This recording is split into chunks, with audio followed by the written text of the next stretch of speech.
Hello guys, स्वागत है आपका अपने क्लास प्रीता पहचान क्लासेस में। आज के इस क्लास में मैं लेकर आई हूँ साहित्य सागर क्लास 9th एवं 10th ICSE बोर्ड। आज के इस क्लास में गद्य खंड में पाठ 6 पढ़े घर की बेटी, जो कि एक कहानी संग्रह है और यह मुंशी प्रेमचंद की एक बहुत ही चर्चित कहानी है। यह उनके कहानी संग्रह सप्त सरोज से ली गई है, जिसका प्रकाशन वर्ष 1917 है। यह कहानी सर्वप्रथम जमाना पत्रिका में 1910 में प्रकाशित हुई थी। आज के इस क्लास में हम जानेंगे लेखक परिचय यानी मुंशी प्रेमचंद जी का परिचय, पाठ परिचय और उसके बाद आपके प्रश्न प्रारूप को भी हम देखेंगे कि किस तरह के प्रश्न हमारे एग्जाम में पूछे जा सकते हैं इस पाठ से संबंधित। ठीक है, चलिए स्टार्ट करते हैं मुंशी प्रेमचंद जी के परिचय से। मुंशी प्रेमचंद बहुआयामी प्रतिभा के धनी, आपने इनका नाम बार बार सुना होगा। एक महान हिंदी और उर्दू लेखक जिन्हें उपन्यास सम्राट भी कहा जाता है। ये आधुनिक काल के प्रमुख रचनाकार थे। इनके साहित्य में अप्रतिम योगदान के कारण हिंदी साहित्य में उनके नाम पर ही प्रेमचंद युग, जो 1918 से 1936 का काल है, समय है, का नामकरण हुआ। ठीक है, इनके बचपन का नाम धनपत राय, जन्म 31 जुलाई 1880 बनारस के लम्ही नामक ग्राम में, मृत्यु 8 अक्टूबर 1936 बनारस में। पिता का नाम अजायब राय, माता आनंदी देवी और पत्नी शिवरानी देवी। पहले हमारे प्रेमचंद्र जी उर्दू में नवाब राय के नाम से लिखते थे। इनकी एक रचना सोजे वतन, जिसका हिंदी रूपांतर है राष्ट्र का विलाप, उन्होंने जब इसकी रचना की थी यह अंग्रेजों के द्वारा जब्त कर ली गई, क्योंकि इनकी कहानियां जो है यथार्थ के बहुत ही करीब की कहानी है और ये खुलकर लिखते थे। जो समसामयिक घटनाएं हुआ करती थी उस समय, हमारा समय स्वतंत्रता प्राप्ति का दौर था और ये खुलकर लिखते थे। तो उस राष्ट्र के विलाप यानी सोजे वतन ने एकदम हलचल मचा दी, इसीलिए अंग्रेजों ने इसे जब्त कर लिया और इन पर नहीं लिखने का बैन लगा दिया। बाद में उर्दू में प्रकाशित एक प्रमुख पत्रिका थी जमाना, उनके उस पत्रिका के संपादक, जो इनके परम मित्र थे, घनिष्ठ मित्र थे, दया नारायण निगम जी, जिन्होंने इन्हें सलाह दी कि आप लिखना शुरू करिए, क्योंकि आपके लिखने से हमारे साहित्य को, हमारे समाज को एक बहुत बड़ी प्रेरणा मिलती है। तो उन्होंने उनको प्रेमचंद्र के नाम से लिखने की सलाह दी और उन्होंने प्रेमचंद नाम से लिखना शुरू किया।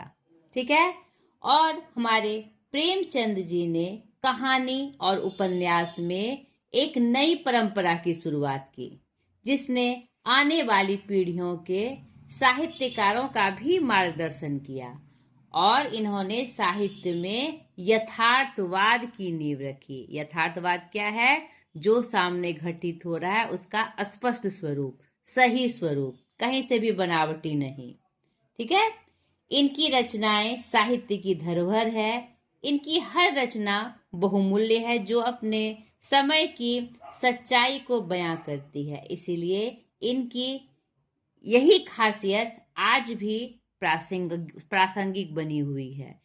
आज भी इनकी रचनाएं, चाहे वह कहानी हो, नाटक हो, उपन्यास हो, कोई भी इनकी रचना या बाल साहित्य ही हो, उनको बहुत पसंद किया जाता है। आज के समय में भी आज भी उनकी कहानियां अलग अलग जगहों पर प्रेरणा स्रोत है।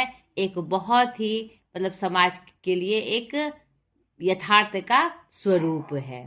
ठीक है, इनकी प्रमुख रचनाएं सेवा सदन, प्रेमाश्रम, रंगभूमि, निर्मला, गबन, कर्मभूमि, गोदान आदि, जो कि इनका उपन्यास है, कफन, पूस की रात, पंच परमेश्वर, बड़े घर की बेटी, जो कि अभी आपके पाठ में भी संकलित है, बूढ़ी काकी, नमक का दरोगा आदि उनकी कहानी जो बहुत प्रमुख कहानी है। इनकी सारी कहानियां मानसरोवर नाम से इनके 8 भागों में संकलित है। ठीक है, इन्होंने लगभग 300 कहानियां लिखी, 3 नाटक भी इन्होंने लिखे, जिसका मतलब जानकारी साहित्य में प्राप्त होता है, संग्राम, करबला और प्रेम की वेदी। लगभग 13 उपन्यास इन्होंने लिखे, 10 अनुवाद एवं 7 बाल पुस्तकें। ठीक है, तो इनका ये पूरा परिचय हमने जाना। और ये हंस जागरण माधुरी पत्रिका के संपादक भी थे। इन्होंने हंस जागरण माधुरी पत्रिका का संपादन भी किया। अब चलिए पाठ परिचय में चले, यानी बड़े घर की बेटी, ये जो कहानी है, उस कहानी के माध्यम से हमें क्या संदेश मिल रहा है या क्या सीख हमें प्राप्त हो रही है, उसके बारे में हम देखें। इस कहानी का मुख्य उद्देश्य पारिवारिक शांति और एकता बनाए रखने में स्त्रियों की भूमिका को उजागर करना है। अगर आपने यह कहानी पढ़ी होगी तो आपको स्पष्ट रूप से यह दिख गया होगा कैसे आनंदी ने चालाकी से और अपनी बुद्धिमत्ता का परिचय देकर अंत में अपने परिवार की जो नींव थी, जो एकता थी, उसे बनाए रखा और सबको एकजुट किया। यहाँ पर स्त्रियों की भूमिका कितनी महत्वपूर्ण है एक परिवार के लिए, उसको उजागर किया गया है। छोटी छोटी बातों को अगर हम तूल ना दें, अपनी समझदारी का दिखाएं, अपनी समझदारी दिखाएं, तो परिवार को एकजुट रखा जा सकता है। हर परिवार में अलग अलग चरित्र के लोग रहते हैं, तो वहाँ पर पहले समझदारी के साथ उनको समझाना चाहिए और एक सूत्र में बांधने का प्रयास करना चाहिए। उसके बाद भी अगर वो निर्वाह नहीं कर पाते हैं तो फिर आप स्वतंत्र हैं कि आपको क्या निर्णय लेना है। लेकिन सर्वप्रथम हमें मतलब कि हमेशा से एक सूत्र में बांधने का अपने परिवार को प्रयास करना चाहिए, जिसमें स्त्रियों की भूमिका अग्रणी होती है, आगे होती है, नहीं, जिसमें वे सूझबूझ और सहनशीलता से घर को बिखरने से बचाती हैं। इस कहानी का मुख्य उद्देश्य यही है।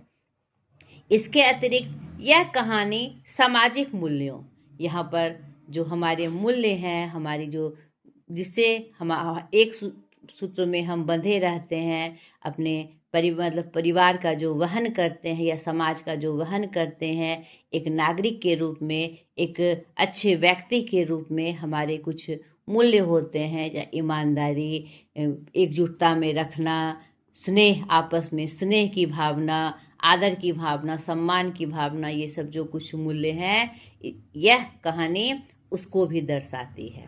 संयुक्त परिवारों के महत्व और घर की मर्यादा को बनाए रखने के लिए परिवार के अंदर ही झगड़ों को सुलझाने के महत्व पर भी यह जोर देती है। यह संयुक्त परिवार का क्या महत्व है, अगर हम एक अलग अलग हो जाते हैं तो फिर मतलब कि वह सही नहीं होता।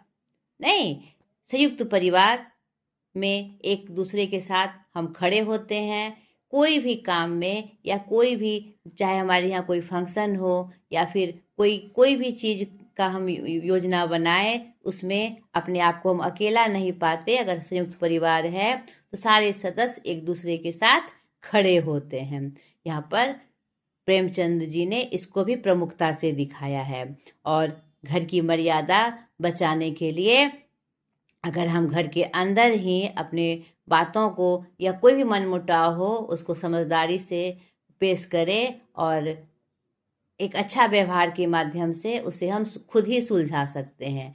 और यहाँ पर उन्होंने यह भी दिखाया है, आप कहानी पढ़िएगा या पढ़ लिए हैं, कि कैसे घर में जब झगड़े होते हैं या कलह का माहौल होता है या अलग माहौल होता है, तो कैसे पड़ोसी प्रबुद्धजन मतलब मजा लेने के लिए, चुटकी लेने के लिए, तमाशा देखने के लिए हमारे करीब आते हैं, नहीं, और वह चाहते हैं कि इसका तमाशा बने, घर में कलह हो। तो यहाँ पर इसको भी बहुत प्रमुखता से लेखक ने दिखाया है, प्रेमचंद जी ने दिखाया है कि यहाँ पर इस प्रयास से भी बचना चाहिए कि घर फूटे गवार लूटे, और आपका तमाशा बन जाए, ऐसी ऐसी परिस्थिति से भी बचना चाहिए। ठीक है। तो इस कहानी के प्रमुख पात्र में हैं बेनी माधव सिंह जी, जो गौरीपुर के जमींदार हैं, नंबरदार हैं। गांव में उस समय जमींदार और नंबरदार का स्थान हुआ करता था, जो कि एक समझदार व्यक्ति हैं, पिता की भूमिका में हैं। श्रीकंठ सिंह बेनी माधव सिंह के बड़े बेटे और आनंदी के पति, जो कि एक पढ़ा लिखा युवक है, गुस्सैल स्वभाव का है, लेकिन समझदार है, अपने परिवार अपने भाई के प्रति समर्पित है। और अपनी यहाँ इस कहानी में आप देखिएगा कि पत्नी के प्रति भी उसकी भूमिका एक अच्छे पति के रूप में दिखाई पड़ती है, कि उसके साथ गलत व्यवहार होने पर वह बर्दाश्त नहीं करता। जिस भाई से वह बहुत प्यार करता है, जिस पिता से कभी वह जबान नहीं लगाता है, लेकिन पत्नी की मर्यादा को बचाने के लिए वह उससे भी बात कर लेते हैं, मतलब भिड़ जाते हैं। तो यहाँ पर एक अच्छे पति की भूमिका दिखाई गई है। लाल बिहारी सिंह श्रीकंठ जी के छोटे भाई हैं, जो सजीले एक नवयुवक के रूप में इस कहानी के पात्र में हैं, और लेकिन वह स्वभाव से थोड़े उद्दट हैं। बोलने में या कुछ करने में वह सोचते नहीं हैं, लेकिन बचपना है उनमें। ठीक है, उनका ऐसा पात्र दिखाया गया है इस कहानी में। भूप सिंह आनंदी के पिता, उदार एवं प्रतिभाशाली चरित्र, बड़े जमींदार। और उनकी जो यहाँ इस कहानी में कोई बहुत बड़ी भूमिका नहीं है, सिर्फ एक परिचय के रूप में आया है कि भूप सिंह जी आनंदी के पिता थे और एक बहुत बड़े जमींदार थे। और उनके विशाल भवन, हाथी, 3 कुत्ते, झाड़ फूनस, यानी उनके घर की जो स्थिति थी बहुत ही मतलब अमीरों वाली थी, अच्छी थी, हैसियत से वो ऊंचे थे। उनको एक भी बेटा नहीं था, 4 बेटी थी, आनंदी चौथे नंबर पे थी। और उन्होंने अपनी बेटियों का लालन पोषण बहुत ही अच्छे तरीके से किया था, एकदम ऐशो आराम से किया था। और आनंदी भी एक बड़े घर की बेटी थी, जैसा कहानी का चरित्र मतलब शीर्षक भी है, और वही उस कहानी की प्रमुख पात्रा भी हैं, जिसमें ऐशो आराम से वो जीने की आदी होती है। लेकिन शादी के बाद वह हर तरह से समझौता कर लेती है, असुविधा के बाद भी वह अपने परिवार से समझौता कर लेती है और खुशी खुशी रहती है। आनंदी प्रमुख पात्र। तो चलिए कहानी के माध्यम से हम जाने सारांश में कि इसमें कौन सी घटनाक्रम है और कौन सी बातें यहाँ पर है। इसका जो प्रमुख उद्देश्य था वो हमने देखा, समझा। और यहाँ पर आपके पाठ्य पुस्तक में प्रेमचंद जी का अलग से परिचय है, वह भी आप देख लीजिए। यह जो बड़े घर की बेटी जो कहानी का शीर्षक है, बहुत ही चर्चित हुआ था उस समय में, और यह आज भी प्रासंगिक है कि एक बड़े घर की बेटी सिर्फ अपने बड़ेपन से यानी अमीरी से नहीं जानी जाती, अपने आचरण से जानी जाती है। नहीं, एक अगर अच्छे घर की बेटी है, बड़े घर की बेटी है, तो वह अपने आचरण से, अपने चरित्र से, अपने व्यवहार से, अपनी समझदारी से घर के ताने बाने को समेट के रखती है, अच्छे से रखती है। सबके प्रति उसका जो व्यवहार होता है वह स्नेहिल होना चाहिए, अच्छा होना चाहिए, और जो समस्याएं हैं उसको निदान करने का की भी सूझबूझ उसके अंदर होनी चाहिए। क्योंकि परिवार में बहुत तरह के मुद्दे होते हैं, बहुत तरह की बातें होती हैं, तो कैसे उसका निपटारा करना चाहिए, यह समझदारी भी बड़े घर की बेटी की निशानी होती है। ठीक है, यहाँ पर इसी शीर्षक से यह कहानी है। बेनी माधव सिंह जी जो गौरीपुर के जमींदार और नंबरदार थे, उनके पितामह बड़े धन संपन्न थे, लेकिन समय के साथ उनकी जो स्थिति, वर्तमान स्थिति थी, वह बहुत बहुत ज़्यादा अच्छी नहीं थी। 1000 वार्षिक आय से अधिक ना थी। यहाँ पर कहानी में दिखाया गया है कि उनके पितामह यानी जो उनके दादा थे वह बड़े धन संपन्न थे। गांव का पक्का तालाब और मंदिर, जिसकी अब मरम्मत भी मुश्किल थी, उन्हीं के कीर्ति स्तंभ थे, यानी उनके बाबा की निशानी थी। कहा इनके 2 बेटे थे। बड़े बेटे का नाम श्रीकंठ सिंह था, जैसा हमने परिचय में भी देखा, और उनके जो छोटे बेटे थे लाल बिहारी सिंह जी थे। यहाँ कहानी के परिचय में बताया गया है कि उन्होंने बड़े उद्योग से परिश्रम से बीए की डिग्री प्राप्त की थी। अब दफ्तर में नौकर मतलब काम करते थे, वो एक स्टाफ के रूप में काम करते थे। छोटा बेटा जो लाल बिहारी सिंह था वह सजीला युवक था, लेकिन वह पढ़ने में उतना ध्यान नहीं लगाता था, थोड़ा सा उज्जट स्वभाव का था और गठीला बदन था उसका। यहाँ पर उस कहानी में उसका ये परिचय प्राप्त होता है। श्रीकंठ अंग्रेजी डिग्री के अधिपति होने के बाद भी उनका जो व्यवहार था बहुत ही कुशल था, बहुत ही संयमित था और समाज में जो कुछ प्रथाएं, जो पाश्चात्य सामाजिक प्रथाओं के वो प्रेमी नहीं थे। उनको देसी रूप में रहना पसंद था और जो सामाजिक समस्याएं थी या घरों में जो या कहते हैं अलग अलग रूप थे, निंदा वाले, तिरस्कार वाले, या फिर जो जो व्यवहार था बड़ों के प्रति, बड़ों का छोटों का बड़ों के प्रति या स्त्रियों का, उसके वो विरोधी थे। कहने का मतलब है कि उनका जो व्यवहार था वह बहुत ही अच्छा था और दूसरे को भी वह सलाह देते थे कि गलत गलत ही होता है, अच्छे से रहना चाहिए, और लोग उनकी बातों को भी मानते थे नहीं। और कभी कभी इतना मतलब कि वो समझाने लगते थे कि उनकी पत्नी भी उनसे चिढ़ जाती थी, जैसा कहानी में उसका प्राप्त होता है परिचय। आगे यह कहानी यहाँ पर आनंदी जो कि एक बड़े जमींदार की बेटी थी उसका परिचय प्राप्त होता है। और उनको एक भी लड़के नहीं थे। उनके पिता को चिंता थी कि बेटी की शादी कहाँ करे, क्योंकि वह अन्य बहनों में अधिक रूपवती और गुणवती थी और उनसे ठाकुर साहब उनसे बहुत प्यार करते थे। तो यहाँ एक दिन की घटना होती है कि चंदा लेने के लिए श्रीकंठ जी उनके यहाँ आए थे और भूप सिंह उनके स्वभाव पर रिझ गए और धूमधाम से आनंदी की शादी श्रीकंठ सिंह जी से हो जाती है। आगे कहानी आगे बढ़ती है। जब आनंदी यहाँ आती है अपने ससुराल में तो वह ऐसो आराम की आदी थी और सजना संवरना, अच्छा खाना खाना की आदी थी, लेकिन यहाँ पर वह पाती है ऐसी सुविधाएं उसके ससुराल में नहीं है। इसी घटनाक्रम में एक घटना घट जाती है। एक दिन दोपहर में उनके जो देवर थे लाल बिहारी सिंह जी 2 चिड़ियों को लाते हैं और अपने भौजाई से, आनंदी से कहते हैं इसे पका दो, भूख लगी है। आनंदी भोजन बनाकर उसकी राह देखती है। अब वह नया व्यंजन बनाने बैठी है तो वह देखती है कि हांडी में 1 पाव के भर घी था। तो उसे, वह बड़े घर की बेटी थी, उसे उतनी किफ़ायत पता नहीं थी। वह पूरा घी क्या कहते हैं उस मांस के बनाने में डाल देती है और जब उसके देवर खाने आते हैं तो उसके दाल में घी नहीं होने के कारण वह पूछता है, वह खाने का शौकीन है और उतना सोचता नहीं है कि क्यों नहीं होना है या क्यों नहीं होना चाहिए, उतना वह सोचता नहीं है। गुस्से से वह पूछ देता है कि दाल में घी क्यों नहीं डाला। तो वह बताती है कि घी इसलिए नहीं डाला क्योंकि सारे घी मांस में लग गए थे, मांस पकाने में लग गए थे।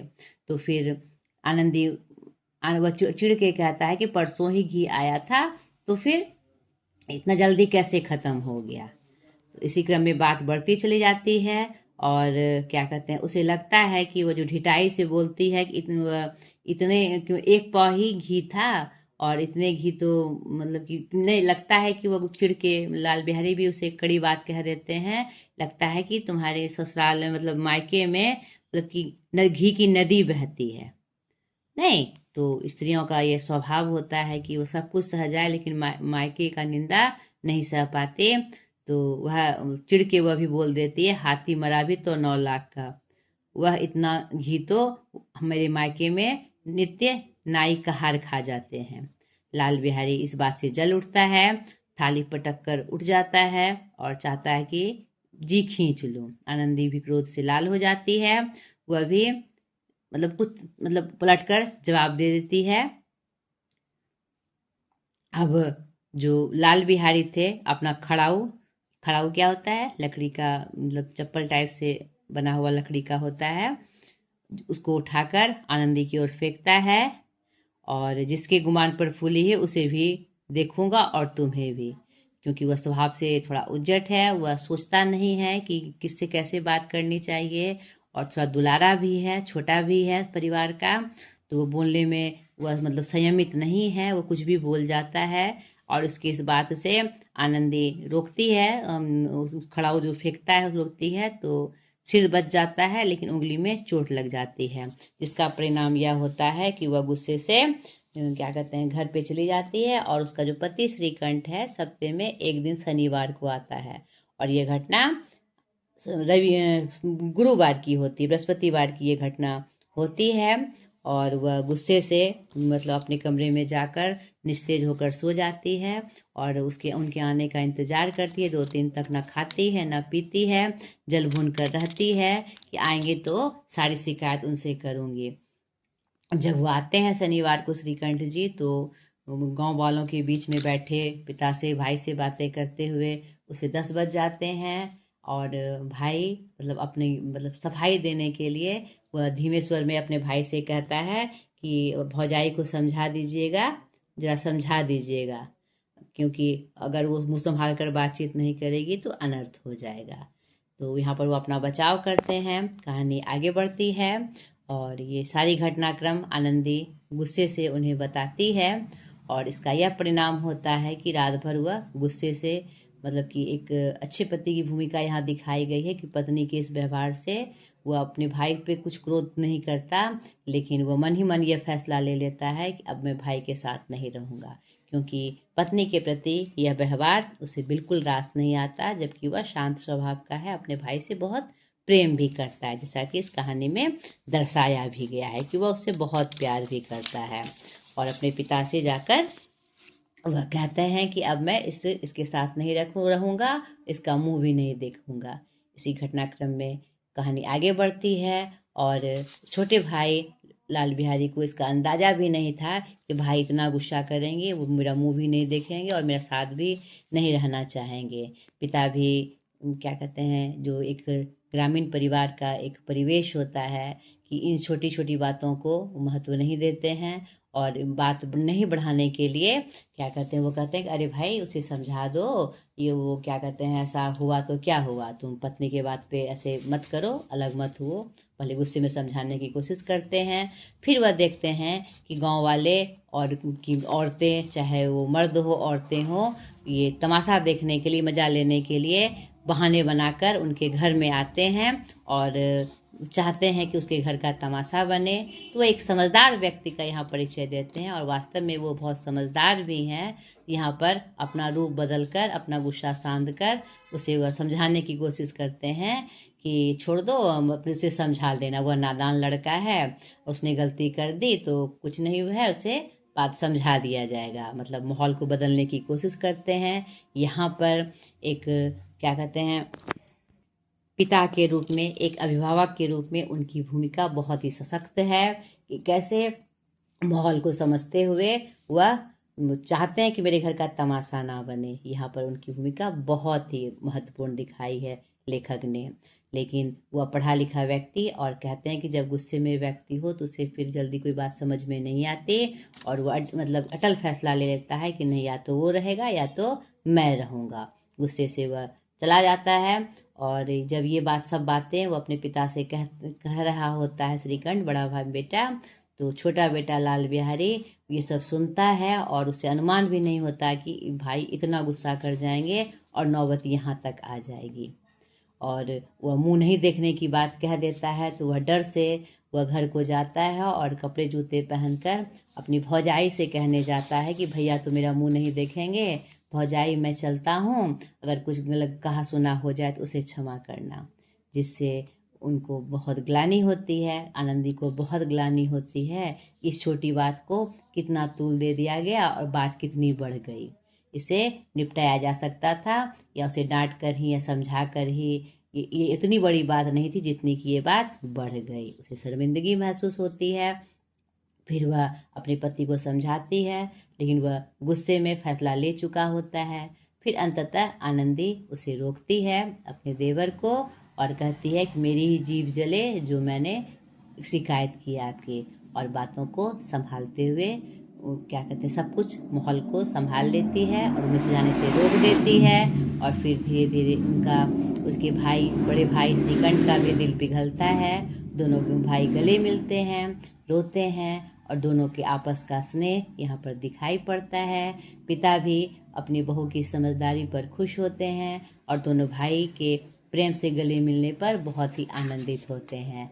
और बहुत ही सुंदर परिचय वो बड़े घर की बेटी आनंदी इस रूप में देती है, जिसका मतलब उदाहरण गांव वाले भी सुना सुना कर देते हैं कि वास्तव में बड़े घर की बेटी ऐसी ही होती है। बेनी माधव भी गर्व के साथ इस बात को कहते हैं जब दोनों भाइयों को गले मिलते हुए देखते हैं कि बड़े घर की बेटियां ऐसी ही होती है, बिगड़ता हुआ काम बना लेती है।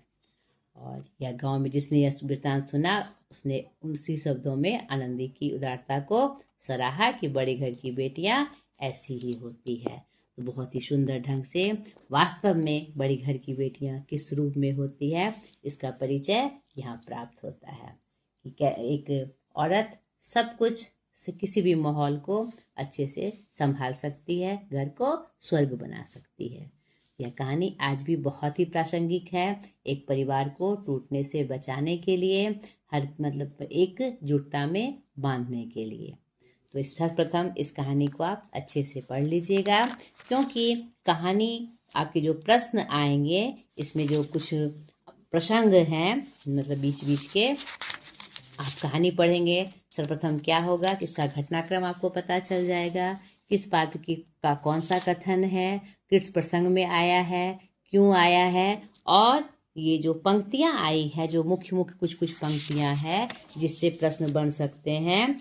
जैसे कि यहाँ पर देखिए, भूखा आदमी जिस तरह सूखी लकड़ी जल्दी से जल उठती है, क्षुधा से बावला मनुष्य जरा सी बात पर तिनक जाता है। इस तरह की पंक्ति किस संदर्भ में आई है, भाव स्पष्ट करे, इस तरह का प्रश्न आपको आया जा सकता है। जिसे स्त्रियाँ गालियाँ सह लेती है, मार भी सह लेती है, पर उसके मैके की निंदा नहीं सह जाती। इस तरह की पंक्ति आपको प्रश्न के माध्यम से पूछी जा सकती है, या किस संदर्भ में आई है। ठीक है, और भी बहुत सारे मतलब स्टैंजा है, आपका अंश है, कहानी का जो अंश है जिसे देकर आपसे प्रश्न पूछे जा सकते हैं, चाहे क्या कहते हैं वैकल्पिक के रूप में वस्तुनिष्ठ प्रश्न हो, चाहे लघुत्तरीय प्रश्न हो, दीर्घितीय प्रश्न हो, या फिर छोटे छोटे मतलब स्टेप में बांटकर प्रश्न पूछे जा सकते हैं। तो सर्वप्रथम इस कहानी को आप अच्छे से पढ़ लीजिएगा। आज तक के लिए इतना ही। आगे की क्लास में एक नए वीडियो के साथ मैं फिर आज हाजिर हो जाऊंगी। ढेर सारी शुभकामनाओं के साथ। बाय।